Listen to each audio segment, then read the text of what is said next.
दूसरा कुत्ता।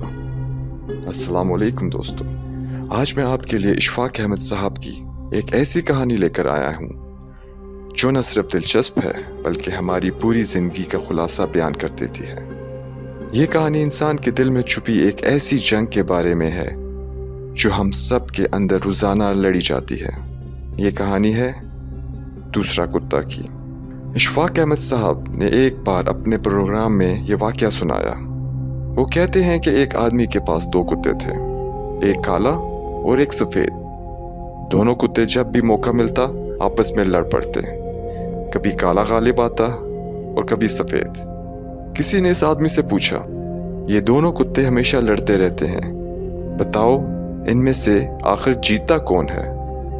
आदमी ने बड़े सुकून से जवाब दिया, जीत हमेशा उस कुत्ते की होती है जिसे मैं ज़्यादा खुराक देता हूँ। इशफाक अहमद साहब ने यह वाक़या सुनने के बाद कहा, बिल्कुल इसी तरह इंसान के अंदर भी दो कुत्ते बसते हैं।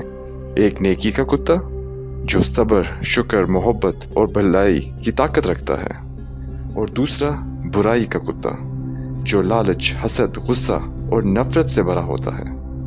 ये दोनों कुत्ते हमेशा लड़ते रहते हैं, कभी नेकी जीतती है कभी बुराई, लेकिन असल जीत इसकी होती है जिसको हम ज़्यादा खुराक देते हैं। दोस्तों, हम सब की ज़िंदगी में रोज़ाना जंग जारी रहती है। जब हम दूसरों की मदद करते हैं, माफ़ करते हैं, शुक्र अदा करते हैं, तब हम नेकी के कुत्ते को गुस्सा देते हैं, और जब हम गुस्सा करते हैं, हसद करते हैं, दूसरों को नीचा दिखाने की कोशिश करते हैं, तब हम बुराई के कुत्ते को ताकतवर बनाते हैं। सोचने की बात यह है कि आज हम किसको ज़्यादा खिला रहे हैं, नेकी को या बुराई को?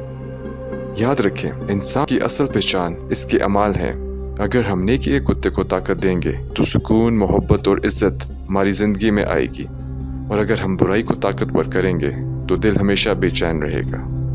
तो दोस्तों, फैसला आपके हाथ में है। आप किस कुत्ते को खिलाना चाहते हैं, नेकी या बुराई?